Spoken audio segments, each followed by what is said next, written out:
Kembali di Sapa Indonesia Malam. Saat menyatakan mundur dari Ketua Umum Partai Golkar, Erlangga Hartarto mengklaim sejumlah prestasi Partai Golkar di bawah kepemimpinannya. Erlangga terpilih menjadi Ketua Umum Golkar sejak 2017. Erlangga mengklaim bahwa ia menambah kursi Golkar di DPR RI. Kalau kita lihat data dari KPU RI pada pemilu 2024, Golkar meraih 102 kursi. Jumlah ini naik 17 kursi dari pemilu sebelumnya di tahun 2019, di mana saat itu Golkar hanya meraih 85 kursi di DPR. Hal lain, Golkar juga menempatkan 5 kadernya untuk menjadi menteri di kabinet Jokowi Ma'ruf dan 1 posisi wakil menteri. Jadi total ada 6 kader Golkar di pemerintahan Jokowi Ma'ruf Amin. Usai mundur dari posisi Ketua Umum Partai Golkar, hari ini saudara, Erlangga Hartarto mengikuti rapat paripurna kabinet di IKN. Erlangga sempat bercanda soal rebutan kursi bersama Menteri Investasi Bahlil Lahadalia. Saat para menteri kabinet hendak melakukan sesi foto bersama di IKN, Erlangga sempat bercanda terkait kursi yang diambil oleh Bahlil dari dekat Kapolri. Erlangga berkelakar, kursi untuk Kapolri saja diambil oleh Bahlil dan langsung direspons Bahlil dengan gurauan juga.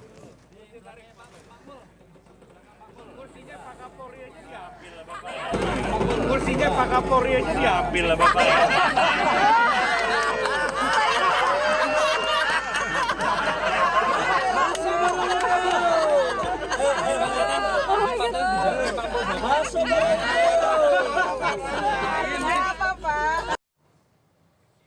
Usai mundur dari Golkar, pengusaha Yusuf Hamka menyebut ragu jika mantan Ketua Umum Partai Golkar Erlangga Hartarto mundur karena keinginan pribadi. Menurut Yusuf Hamka, ia belum mengetahui siapa yang memaksa Erlangga untuk mundur dari Ketua Umum Golkar. Saya juga belum tahu siapa yang memaksa beliau, kalaupun itu keinginan beliau pribadi, saya juga ragu kalau ditanya. Tapi kalau ada yang memaksa mundur atau tidak, walau alam bisawab, cuman Allah yang tahu. Erlangga menyebut alasannya mundur untuk menjaga keutuhan Partai Golkar dan memastikan stabilitas di masa transisi pemerintahan. Erlangga menyatakan pengunduran dirinya terhitung sejak Sabtu malam 10 Agustus 2024. Erlangga berpesan kepada kader dan simpatisan agar merawat Partai Golkar.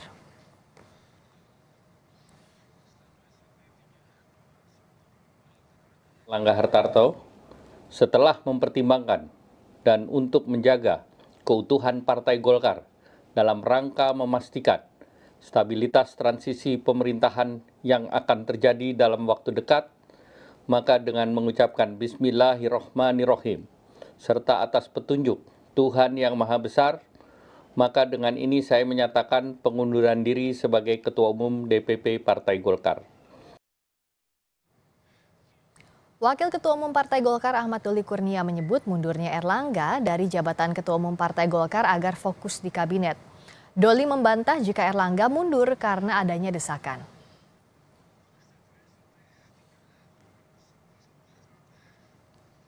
Untuk di kabinet, karena tenaga Ketua Umum kami itu sebagai Menko Perekonomian sepertinya lebih dibutuhkan ya di kabinet untuk mengantarkan masa transisi pemerintahan ya, karena banyak sekali program-program yang disiapkan sebagai program lanjutan paling lama kesana. Nggak ada. Oke ya. Untuk Ketua Dewan Penasihat DPP Partai Golkar Luhut Binsar Panjaitan mempertanyakan apa kesalahan mantan Ketua Umum Partai Golkar Erlangga Hartarto sehingga ada pihak yang ingin menggelar musyawarah nasional luar biasa atau Munaslup. Luhut mengaku kaget dengan isu Munaslup Golkar.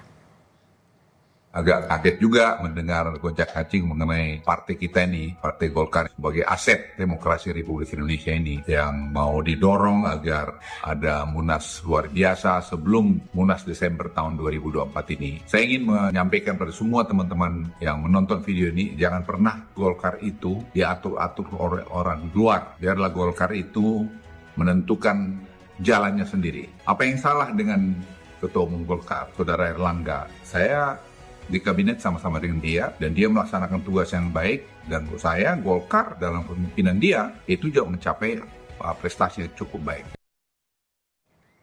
Mundurnya Erlangga membuka peluang untuk kader Golkar lainnya merebut posisi Ketua Umum Partai Golkar meski tidak menutup kemungkinan terbuka juga bagi siapapun asal AD/ART partai diubah saat Munaslup. Lalu bagaimana peluangnya termasuk benarkah isu ada desakan agar Erlangga mundur?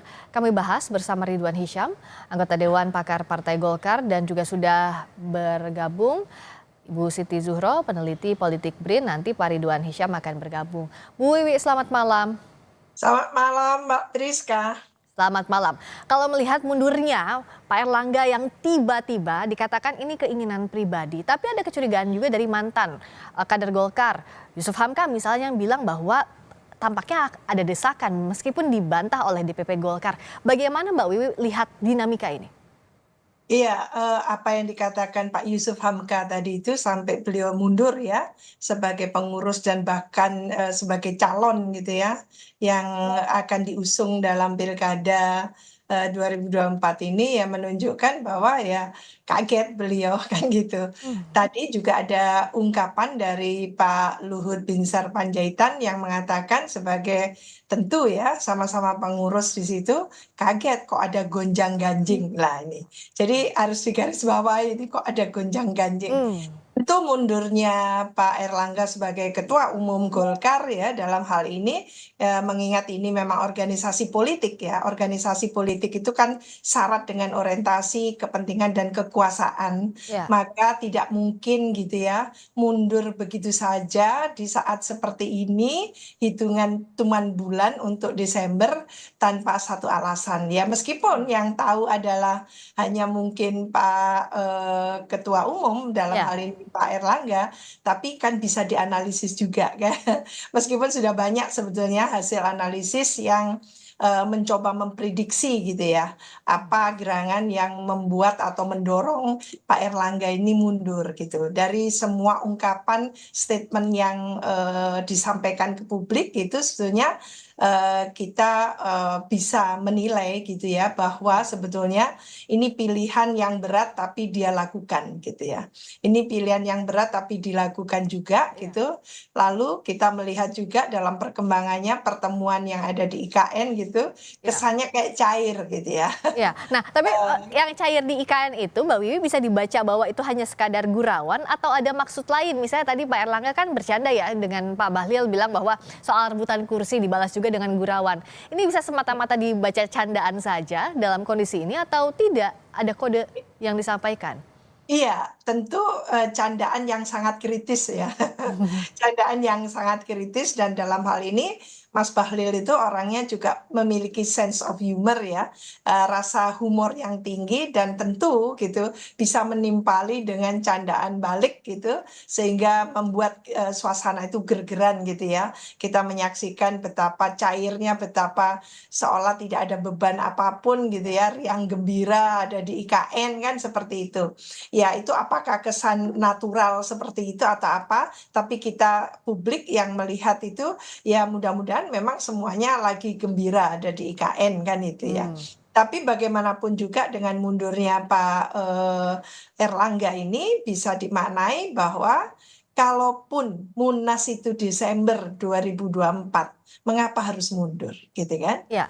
Jadi kalau Munasnya memang ada loop-nya luar biasa, Ya. maka mundur itu menjadi sangat relevan dan signifikan dan bahkan urgent dilakukan, apalagi tidak tertutup kemungkinan akan ada langkah-langkah strategis yang dikerucutkan agar Munaslup itu juga bulan ini juga kan gitu. Ya, tampaknya Mbak Wiwi semakin banyak pernyataan, semakin banyak juga pertanyaan yang muncul dari yang disampaikan oleh pihak Golkar termasuk mantan Ketua Umum Erlangga Hartarto. Secara de facto memang mantan tapi kan secara de jure-nya masih sebenarnya.